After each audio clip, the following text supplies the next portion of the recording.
말씀을 잠시 나누도록 하겠습니다.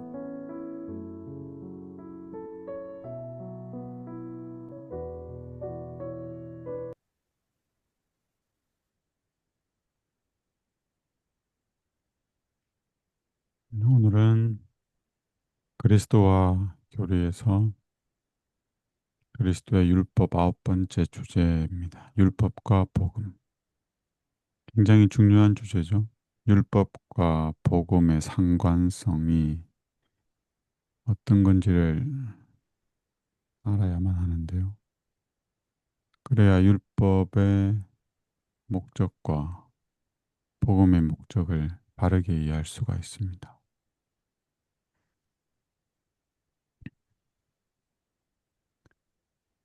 유대인들이 그리스도를 거부하였을 때 저들은 저희 신앙의 기초를 거부하였다. 하나님께서 아브라함을 통해서 한 백성을 이루시고 그 백성에게 율법을 맡겨놨습니다. 그리고 제사 제도도 두시고 여러 예표들, 상징들, 절기들 그런 것들 다 계시해 주셨죠. 근데 그 모든 것들이 가리키는 것이 있었는데 그게 바로 예수 그리스도였습니다. 근데 그 예수님이 오셨는데 자기들이 지키던 그 절기와 예식들과 제사들 그 모든 것들이 가리키는 예수님이 오셨는데 예수님을 거부하게 되죠. 이와 같은 과오를 오늘날에도 범하고 있는데 물론 오늘날에는 예수님을 거부하지는 않죠. 이 교회가 예수님은 믿습니다. 근데 그와 동일한 과오를 범하고 있는데 읽어볼게요. 이와 반면에 그리스도를 믿노라고 주장하면서도 하나님의 율법을 거부하는 오늘날의 그리스도교 세계도 역시 기만당한 유대인들이 범한 것과 똑같은 과오를 범하고 있다. 그리스도께 매달리고 저들의 소망의 중심이 그리스도라고 공언하면서도 도덕적인 율법과 예언들에 대하여 경멸하는 태도를 보이는 사람들은 믿지 않은 유대인들보다 예수님을 거절한 유대인들보다 더 안전한 위치에 놓여 있지 못하다. 유대인들이 예수님을 거절한 것과 오늘날 교인들, 그리스도인이라는 표현은 좀 그렇고 교인들, 기독교 신앙을 가진 자들이 율법을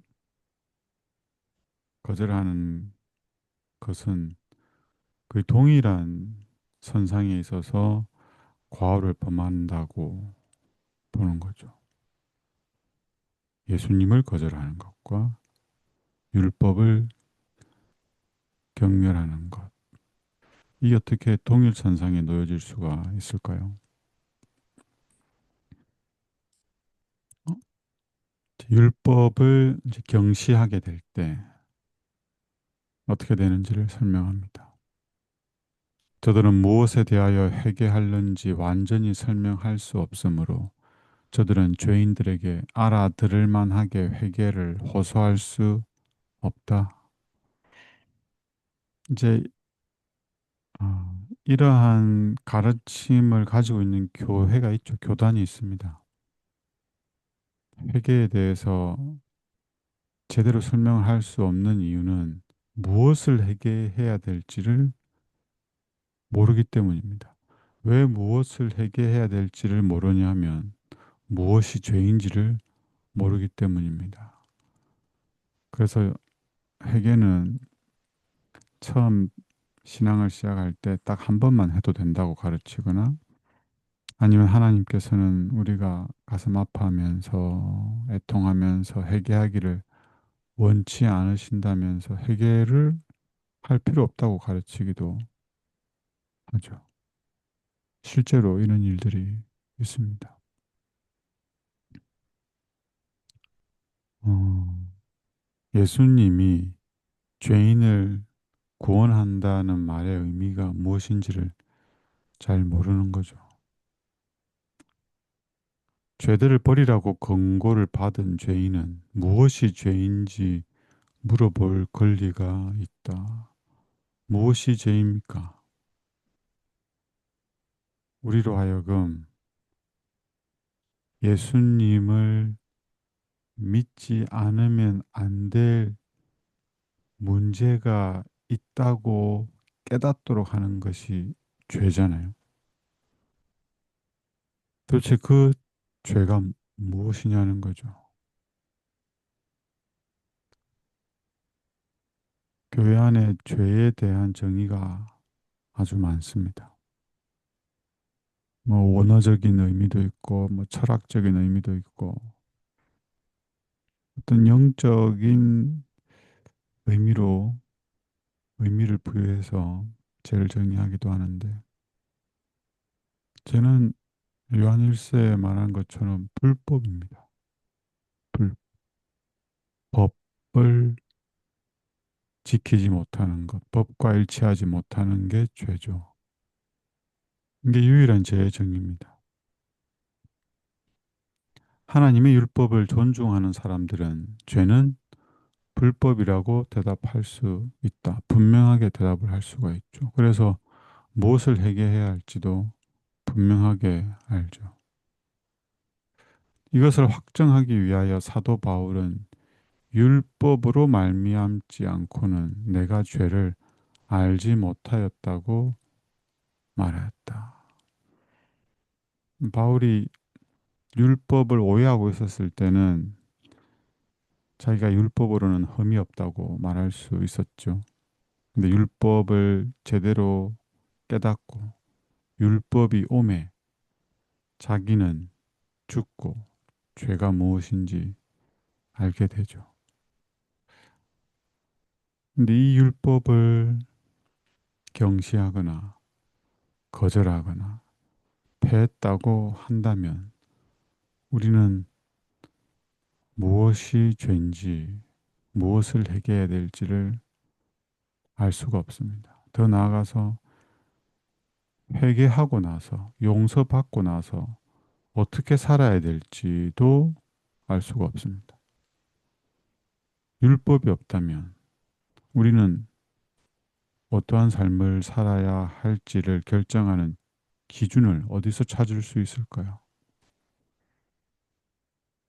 성경에서는 우리가 거룩하게 살아야 되고, 어렵게 살아야 되고, 선하게 살아라고 하는데, 더 나아가서는 예수님처럼 살아라고 하는데,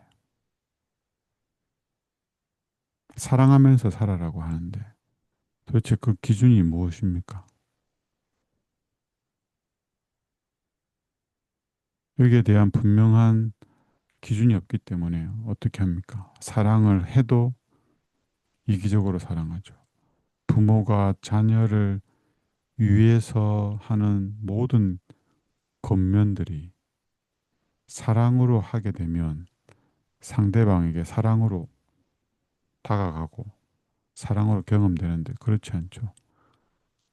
부모는 자녀를 위해서 겉면하지만 자녀들은 거기에 뭐로 들려요? 잔소리로 들리죠. 왜요? 사랑으로 한다고 하지만 거기에 뭐가 섞여 있어요?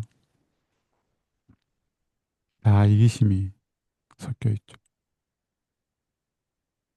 분명한 기준이 없으면 자기가 하는 게 기준이 됩니다. 율법을 알지 못하면 의롭고 선하고 거룩하고 예수님처럼 살고 또 사랑한다는 그 삶의 경계가 모호합니다. 다 자기가 기준이고 각자 하는 게 다 옳게 되고. 그러나 성경은 분명한 기준과 가치와 원칙을 제시하죠. 그게 율법입니다.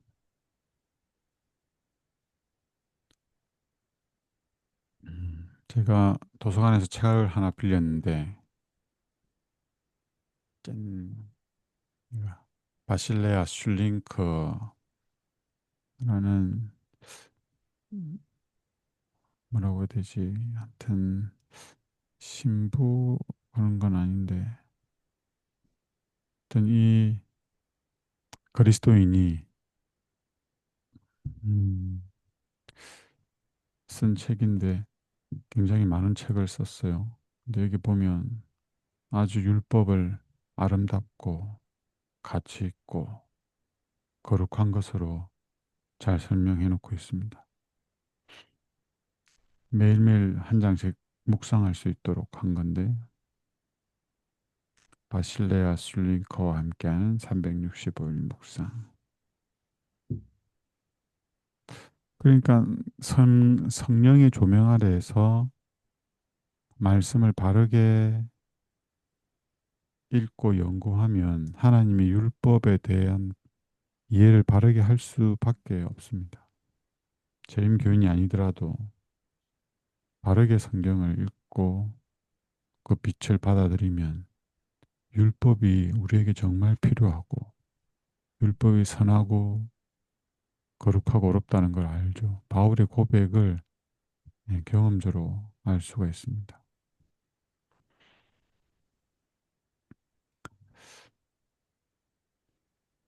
오직 도덕적인 율법의 의무적인 요구들을 인정하는 사람들만이 대속의 본질을 설명할 수 있다.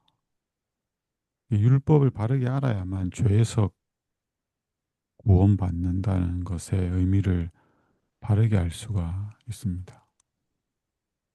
복음의 기능이, 복음의 목적이 뭡니까? 복음의 목적. 복음이 왜 필요하게 되었죠? 그걸 한번 고민해 보셔야 됩니다. 왜 우리에게 복음이 복음인가? 왜 복음을 주셨는가? 복음의 목적은 무엇인가?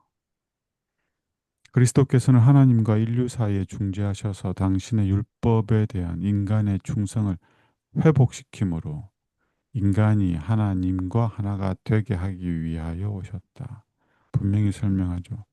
율법에 대한 충성을 회복시키기 위해 예수님이 이 땅에 오셔서 하나님과 하나가 되셨고 우리와 하나가 되셔서 조화를 이루게 하셨습니다. 화목을 이루게 하셨죠.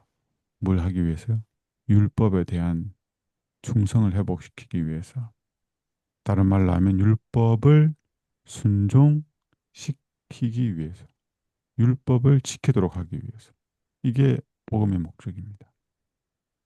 율법에는 범죄자를 용서할 권한이 없다. 없죠. 그래서 복음은 우리에게 초등 선생이 되어서 몽학 선생이 되어서 우리를 인도하죠. 예수님께로 인도하여서 믿음으로 말미암아 어렵다함을 얻게 합니다.